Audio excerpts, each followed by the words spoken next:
Hi and welcome back to my channel. In this video, I will carry out and explain the diagnosis, repair and testing of a Hisense soundbar subwoofer. I will outline how to test various components, how to improvise using equivalent parts, and also explain some of the logic and theory involved. If you like, please follow and subscribe to my channel.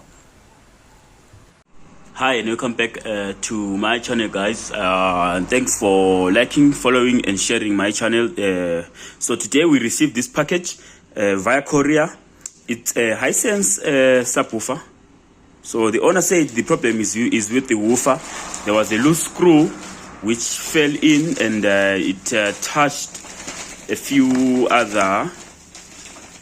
It shorted some components inside. So I asked them to remove the internal parts, everything, the Bluetooth sensor and the boards inside, to bring to me the power supply and the main board and the one for pairing with the pairing button, because it's not powering on. So I asked them to bring that because it's cheaper to courier a small item. So they wrapped it up nicely. As you can see, those are the boards inside, and this is the package. They used Pexi. So that is good. So let's open it up and see.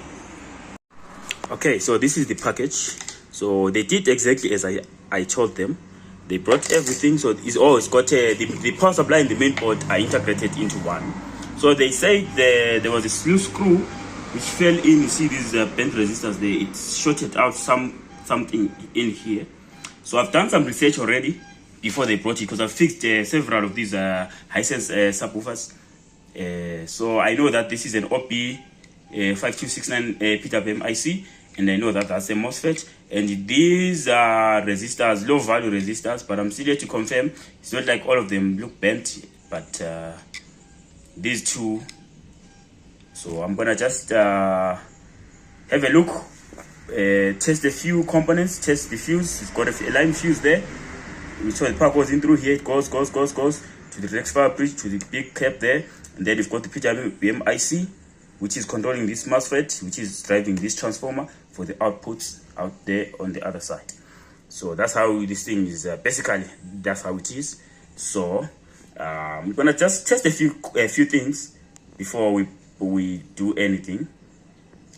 But usually I suspect there's a short somewhere. So let's have a look with the multimeter. This is the multimeter that I use. I love it. So far it's treated me nicely, good. Okay, so this is the PC board. So I'm just gonna go straight to testing. Let me switch it. You see here where the power button goes, so the fuse is here. I'm just gonna test the fuse. I expect it to be blown. Okay, obviously the fuse is blown. It's supposed to show a low value there on that mode. So the fuse is blown, obviously.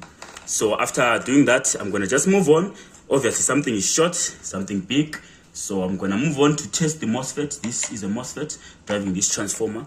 So the pins of a MOSFET are easy to know.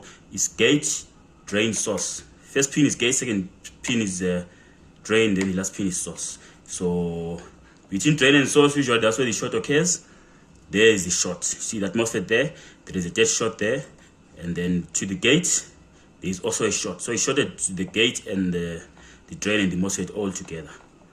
But in my experience with these things, the OP5269 IC also goes bad.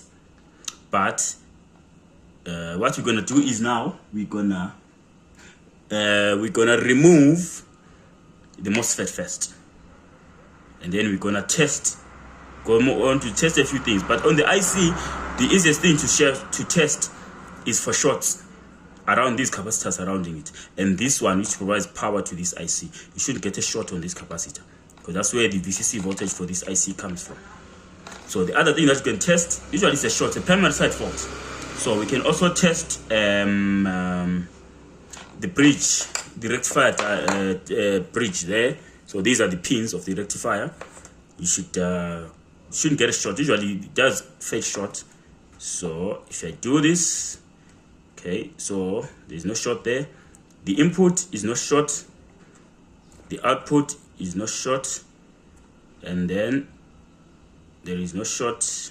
Let's see. Oh, there is a short. There is a short here. So the bridge is gone, I think. The rectifier bridge is gone. The rectifier bridge is gone. Yes, it's gone. That's why I'm measuring a diode drop in here. So one of the diodes in this package is faulty. You see this bridge rectifier diode package. So one of the diodes inside is short. It's bad there. So now what you're gonna do is I'm gonna remove the parts that I've already identified that they're faulty, and then I'm gonna move on to try and see if this IC is still working or not.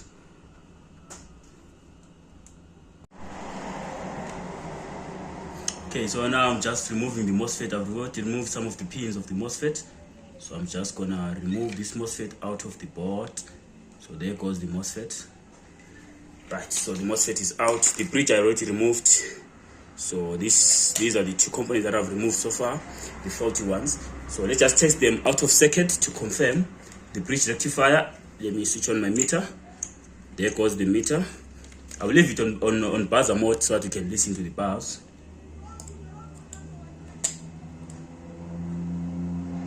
Okay, so between the input and output, there shouldn't be a short. So it's short on the input and output.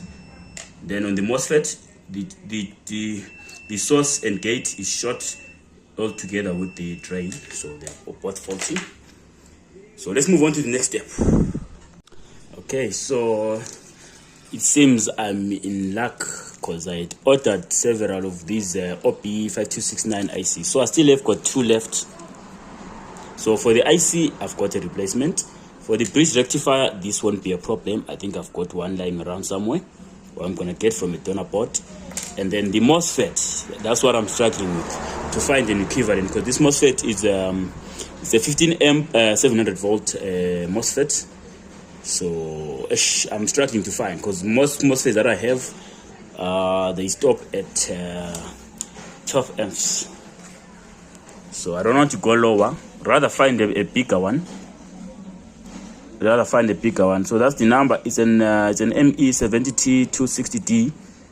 So yeah, I've checked the data sheet. It's a 16 amp 700 volt MOSFET. So now my only bottleneck is now this. I'm yet to find this part in order to complete this repair. These resistors, they are low resistors. They are 39 ohm resistors connected in parallel, so the resistance will be much lower than 37 ohms.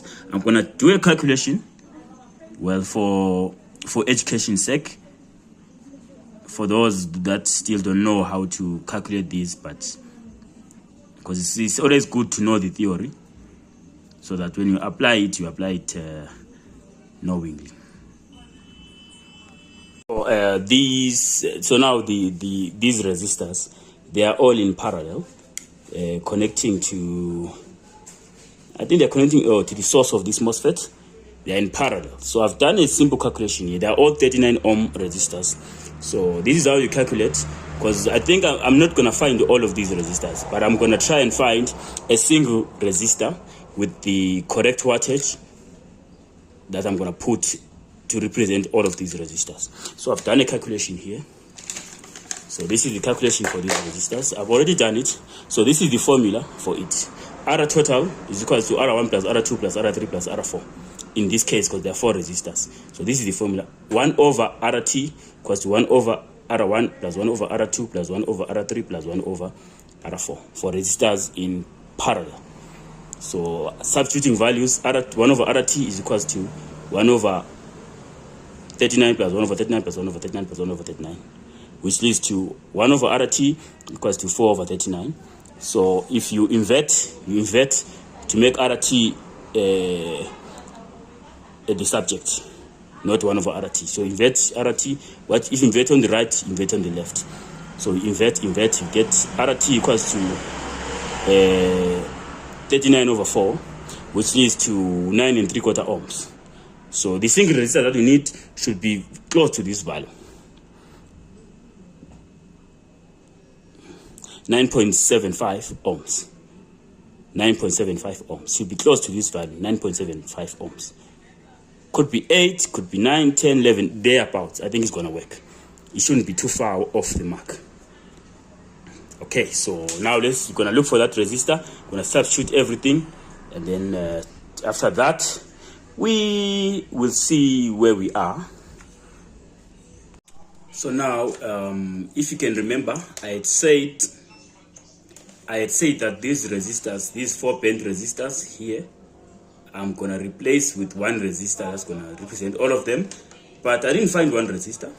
I actually found 2. Remember, I said it should be, the calculation was 9 point, it was what? It was 9.75 ohms, remember, the total resistance for these resistors. So I found 2 resistors which are, from the color code, they tell me that they're supposed to be 20 ohm resistors. They're supposed to be 20 ohm resistors. So let me just measure them to confirm. You can see my meter there, and here I'm measuring them. This is one of them. Check the reading, that's 20.5.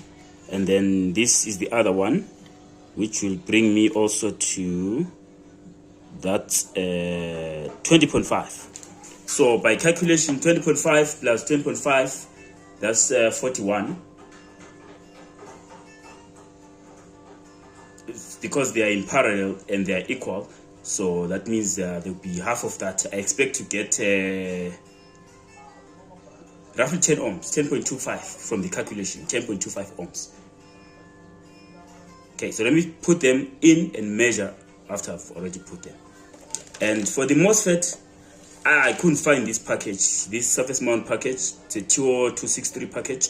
I managed to get a 202.225 package. So I'm gonna mount a heatsink. Remember, this one was mounted here, and the pad was acting as a heatsink. So for this one, I'm gonna put a heatsink, and I've put wires already. So probably I'm gonna put it on top here, and then fasten it right like this, and put some thermal paste. So now let's put the resistors. So now what's happening is I've put the resistors. So I just want to confirm that the resistance will be within the 9.75 that I was measuring. So I've put the 2 resistors, you can see them there. So now that is me measuring there. Watch the meter. It's saying 9.7 there. Let me put my probes and see if there is an error on my meter. Okay, so there is a 0. There's a 0.1 or 0.2 error. So it's quite within range. But the accuracy doesn't really matter. What matters is that it's very close to the actual value that we needed. And the wattage.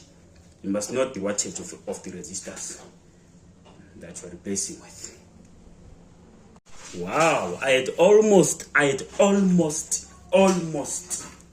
missed an M7 diode that was also short. I don't know how I almost missed it. I was just testing. I was planning to I was already planning to plug it in and test. But there was an M7. You can see this is a diode. I've put it on top of the capacitor there. Watch the meter. The diode shouldn't read like this. So it is short. This diode is short. Yes, it's definitely short. So I'd forgotten about, I hadn't realized that there was a 40 diode there, and it's supposed to be all right there. So I think, remember, these resistors were short, so probably the screw shorted or this pin to this side. So that's why it's short. The other one is still fine, but this one here is short. So I have removed it. So the other thing that you can test, after removing it, we can measure where it was to see if there is a short. See, now there is no short here. There is no short now. Now there is no short. So we need to replace that resistor also. Okay, finally we are done. We are done with this one. So this is what we managed to do. So many components were blown. You can see there it's ready to pair. And the voltages, I've tested them, they're stable. So we had to change a lot of things. So these are the parts. We changed the switching IC, the OP2269. We changed these resistors here. We changed the bridge rectifier. We changed the MOSFET and put a bigger MOSFET for longevity. And the fuse, of course. And several small resistors. You can't see them here. Here they are. One of them is here. I'm trying to zoom in. Yeah, I can see there. Okay, this was the IC, the switching IC, all these resistors and this MOSFET and the bridge rectifier and the small resistors. So many things were blown, but I'm thankful that we won. At the end of the day, we won. We managed to fix it.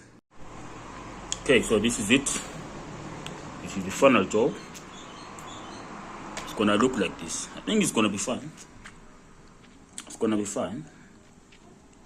I think it's gonna be fine.